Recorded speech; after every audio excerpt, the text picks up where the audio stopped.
자, 오늘 말씀은 우리 10절에서 이렇게 시작합니다. 예루살렘을 사랑하는 자들이여. 자, 예루살렘을 사랑하는 자들이여 라고 하는 말로 시작을 하는데, 자, 여기서 예루살렘이라고 하는 것은 성전을 얘기하는 거고, 그 성전은 곧 하나님을 말하는 겁니다. 그래서 하나님을 사랑하는 자들이여 라고 하는 의미를 갖습니다. 자, 이는 앞장에서도 계속 쭉 얘기를 하고 있지만, 세상에 지금도 세상에 수많은 사람들, 거의 대부분의 사람들이 하나님을 모릅니다. 세상에 젖어 살아가고 있죠. 세상에 젖어 살아가고 있어요. 우리 믿는다라고 하는 사람들도 계속해서 세상의 유혹을 받습니다. 저들은 저렇게 편하게 사는데, 저들은 저렇게 떵떵거리며 살아가는데, 저들은 저렇게 권세를 누리며 살아가는데 라고 하면서 그걸 바라고 그것을 추구하면서 살아가는 사람들이 있어요. 그러나 그 와중에서도 그들이 그렇게 살지라도, 그들이 그렇게 편하게 살지라도, 그렇게 권력을 누리며 권세를 누리며 떵떵거리며 살지라도, 그럼에도 불구하고 나는 하나님만 바라보겠다, 나는 하나님만 사랑하겠다. 자, 이런 사람을 어떤 사람이라고 그랬어요? 남은 자, 남은 자라고 했어요.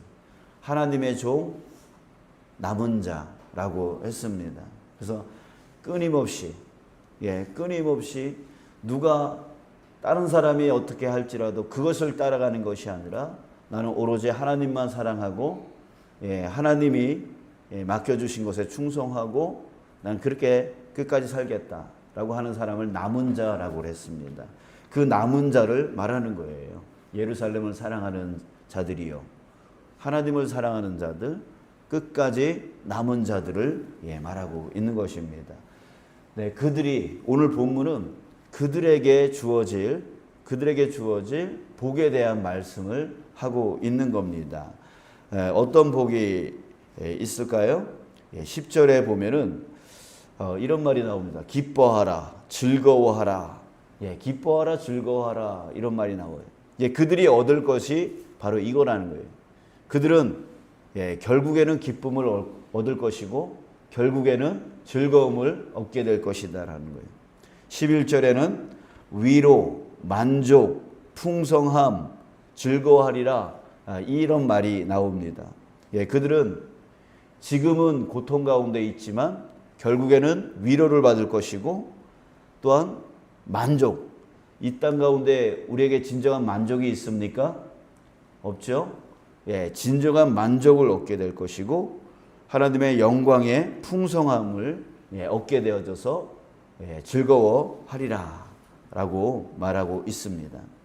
또 12절에 보니까 평강을 강같이, 영광을 넘치는 시내같이 주리니 라고 했어요. 강같은 평화, 평강, 그리고 넘치는 시내 같은 영광, 그것을 반드시 얻을 것이다. 13절에서는 위로라고 하는 말이 나옵니다. 어머니가 자식을 위로함 같이 내가 너희를 위로할 것인즉 너희가 예루살렘에서 위로를 받으리니, 반드시 위로함을 받게 될 것이다 라고 하는 거예요. 자, 여러분, 그렇습니다. 남들이 그렇게 살지라도 나는 오로지 하나님만 바라고 하나님의 충성된 종으로 살겠다. 살겠다. 이렇게 남은 자에게 주어진 그 복은 바로 기쁨이요, 위로요, 만족이요, 풍성함이요, 평강이요, 영광이다. 이것을 반드시 그들에게 하나님께서 주시겠다라고 하는 약속의 말씀인 거예요. 여러분, 저와 여러분들이 남들이 그렇게 살지라도 나 자신만은 오로지 하나님의 종으로서, 하나님의 충성된 종으로서 남는 그런 저와 여러분들 되시길 주님의 이름으로 축복합니다. 그래서 하나님이 주시는 이 기쁨과 위로와 만족과 풍성함, 그 강 같은 평강과 시내 같은 영광을 반드시 얻는 저와 여러분들 되시길 간절히 소망합니다. 자, 그런데 이 말씀은 두 대상에게 주시는 말씀이에요. 두 대상. 어떤 대상일까요? 첫 번째는 이 말씀을 직접 받는 사람들입니다. 그 사람들은 지금 어디에 있냐면 바벨론에 있습니다. 바벨론에 나라를 잃고 바벨론에 포로로 잡혀간 그 유다 백성들을 말하고 있는 거예요. 이제 언제 다시 고향 땅으로, 본래 고향으로 갈지 모르는 상황 가운데 낙심과 절망만이 있는 그런 상황 가운데 있는 그 유다 백성들, 그 유다 백성들을 향해서 이 말씀을 주시는 겁니다. 그래서 너희들 내가 반드시 이곳에서 그 바벨론의 그 우상들, 바벨론의 그 문화들, 그것들을 따라가는, 거기서 안주하는 그런 자들이 아니라 끝까지 하나님을 기억하고 끝까지 그 남은 자로서 하나님께 충성된 종으로서 남아있는다면 반드시 너희들을 회복시켜서 예루살렘으로 돌아가서 위로와 기쁨과 만족과 풍성함과 평강과 영광을 얻게 할 것이다 라고 하는 그런 소망을 주는, 바벨론 포로로 잡혀있는 그 유다 백성들을 향하여 소망을 주는 말씀인 것이에요. 자, 그런데 여러분들 성경 말씀은 항상 누구를 향하고 있죠? 나를 향하고 있어요. 또 한 대상은 바로 우리라는 거예요. 왜냐하면 이 말씀을 확장시키면 어떻게 되냐면 바로 우리 자신도 지금 본향을 향하여 나아가고 있는 거예요. 바벨론 포로로 잡혀 있는 사람들이 거기에 안주하지 말아야 될 이유는 그들에게 본향이 있기 때문입니다. 그 본향은 바로 예루살렘인 거죠. 반드시 가야 되는 곳이죠. 자, 그런데 우리도 이 땅이 우리의 본향이 아닙니다. 성경에서는 이 땅에서의 삶을 어떻게 표현하고 있죠? 나그네라고 했어요. 나그네의 삶이라고 그랬어요. 나그네는 그곳에 머무르는 사람이 아니죠. 본향을 향해 가는 사람을 나그네라고 하는 거예요. 그래서 우리가 이 땅 가운데 살고 있는 100년 정도의 그런 삶이, 그 삶이 고향에서, 본향에서의 삶이 아니라 이제 그 본향을 향하여 가기 위한 삶인 거죠. 가는 삶이에요. 그렇기 때문에 이 땅에 머무르면 안 돼요. 이 땅에 정착하려고 하면 안 돼요. 이 땅에 젖어 있으면 안 된다라고 하는 거죠. 그래서 하나님이 반드시 예루살렘으로, 본향으로 우리를 이끌어 주시겠다. 그 말씀을 하고 계시는 거예요. 그때가 언제일까요? 바로 우리는 예수님께서 다시 오시는 그날, 바로 재림의 날을 말하고 있는 겁니다. 그날 반드시 그 본향의 땅으로 우리를 이끌어 주겠다.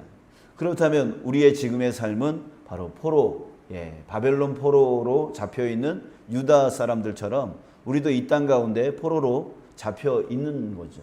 그래서 수없이 계속해서 사탄이 우리를 잡으려고 하고 붙들어서 넘어지게 만들려고 하고, 그 사탄의 삶으로, 사탄이 이끌어가는 삶으로 살도록 계속 유혹을 받고 있는 겁니다.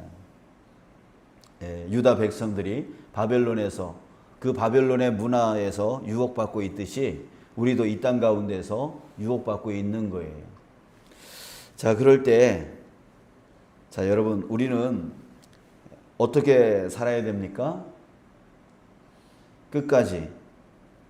이곳이 본향이 아니니까. 이것이 우리의 본향이 아니니까 우리는 끝까지 그 하나님이 약속해 주신 그 예루살렘, 이것을 성경에서는 새 예루살렘이라고 말하고 있는 거예요. 그 새 예루살렘으로 가기 위해서 우리는 소망하고 또 끝까지 믿고 또 그날을 준비하며 살아가는 그 삶을 우리가 살아야 된다는 거죠.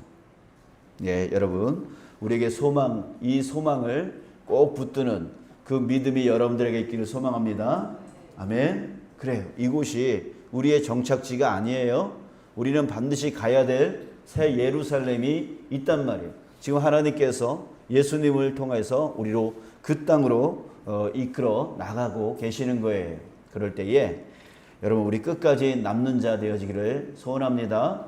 남들이 그렇게 한다고 나도 그렇게 따라가는 그 삶을 살지 마시고, 남들이 편하게 산다고 나도 편함을 추구하지 마시고, 하나님의 종으로서 하나님을 믿는 사람으로서 또 하나님이 우리에게 주실 그 새 예루살렘이 반드시 있음을 바라보시면서 그에 합당한 준비를 하며 살아가는 저와 여러분들 되어지길 간절히 소망합니다. 그럴 때 세상 사람과 다른 삶을 살아가야 되는 것이죠. 자, 그런데 조심해야 될 게 있어요. 조심해야 될 게 뭐냐면, 우린 나그네라고 그랬잖아요. 나그네는 정착하면 안 됩니다. 여러분들 보십시오. 포로 이제 결국에는 70년이 차서 그 붙들려 있었던 유다 백성들이 이제 포로에서 본향 땅으로 이제 가게 됐습니다. 가게 됐는데 그 포로로 잡혀간 모든 사람들과 그의 후손들이 다 귀환했나요?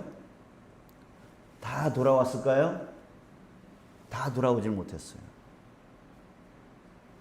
이걸 우리에게 빗댄다면 여기 있는 우리 중에 그 천국으로 새 예루살렘으로 못 갈 사람들도 있다는 얘기예요.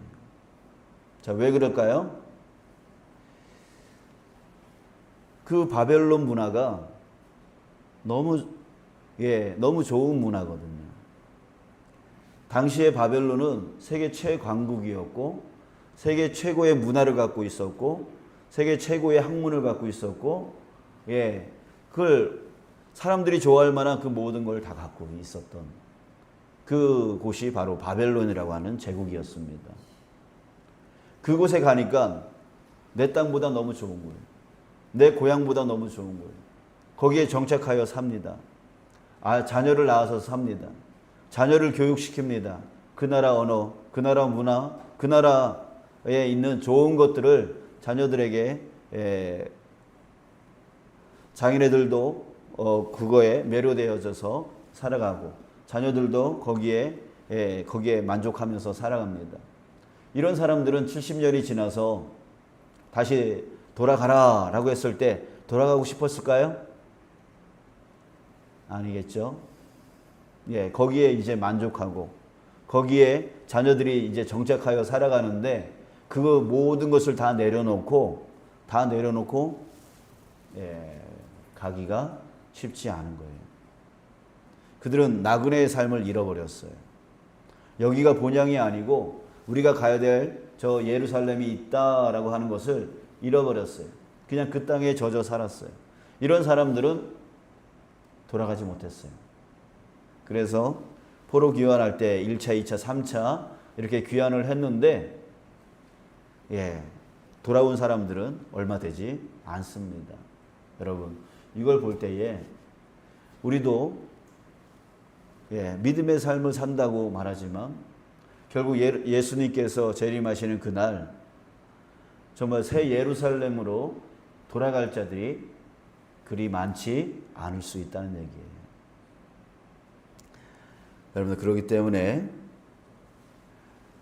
우리 분명하게 알고 살아가야 됩니다. 우리는 언젠가 그 새 예루살렘, 하나님께서 우리에게 주신 그 기쁨과 즐거움과 위로와 영광과 만족, 정말 그 진정한 평강과 진정한 위로가 있는 그 준비되어진 그 새 예루살렘으로 가야 될 사람이다 라고 하는 그 마음을, 그 믿음을 결코 잃어버리지 않고 살아가는 저와 여러분 되어지기를 축복합니다. 아멘. 그러기 위해서 이 땅 가운데 우리는 어떻게 살아가야 돼요? 우리에게는 한 가지 목적이 있습니다. 그곳에 가기 위한 준비하며 살아가는 삶을 살아가야 되는 거죠. 그 준비가 있어야 되는 거예요. 이 땅 가운데 쌓아두면 안 되는 거예요. 이 땅 가운데 그 바벨론 가운데 정착하고 거기서 재산을 쌓으니까 그 재산을 내려놓지 못하고 못 가는 거예요. 그런 것처럼 이 땅 가운데 우리도 쌓으면서 살아가면 안 돼요. 쌓으면서. 어디에다 쌓아야 돼요? 하늘 창고에 쌓으라고 성경에서 말하고 있잖아요. 이 땅에 쌓아놓으면 안 돼요. 이 땅에서 뭘 해야 돼요? 준비해야 돼요. 주님께서는 뭘 하라 그랬죠? 사랑하라고. 그러니까 나누면서 살아가야 돼요. 싸우면서 살아가는 게 아니라 나누면서 살아가야 돼요. 나의 입술의 말과 나의 모든 행동이 나누면서 살아가는 삶을 살아가야 되는 거예요. 그 나눌 때에 천국에서는 쌓아지는 거죠. 쌓아지는 거죠. 자, 여러분, 이제 우리 나그네는 쌓아놓는 삶을 살지 않습니다. 되도록이면 내려놔요. 저희도 이사를 되게 많이 다녔는데, 이사 다닐 때마다 항상 생각이 드는 게 있더라고요. 짐을 줄여야 되겠다. 이사할 때마다 짐이 많으니까 너무 힘든 거예요. 여러분, 그런 것처럼 우리는 언젠가 이사를 해야 되는 사람이에요. 그러니까 짐을 많이 만들면 안 돼요. 짐을 많이 만들면 움직이지를 못해요. 왜? 그곳에 만족하고 거기에 정착할 수밖에 없어요. 그러니까 나그네는 쌓아두는 삶을 살면 안 돼요. 나누는 삶, 계속 나누는 삶을 살아야 돼요. 그래서 하나님이 와라 그러면 언제라도 갈 수 있는 그런 자로 준비되어야 된단 말이죠. 사랑하는 여러분, 오늘 하루 우리 쌓는 삶이 아닌 나누는 삶이 실천되어지길 원합니다. 말 한마디를 하더라도 하나님이 원하시고 바라시는 말을 나누고, 또 행동 하나라도 콩 한 쪽이라도 우리 나눌 수 있는 그런 행동을 통하여 우리 나누는 삶을 오늘 실천해 보기를 원합니다. 그래서 우리 주님이 오라 하시는 그 천국을 준비하는 그 삶이 오늘 저와 여러분들에게 있기를 간절히 소망합니다.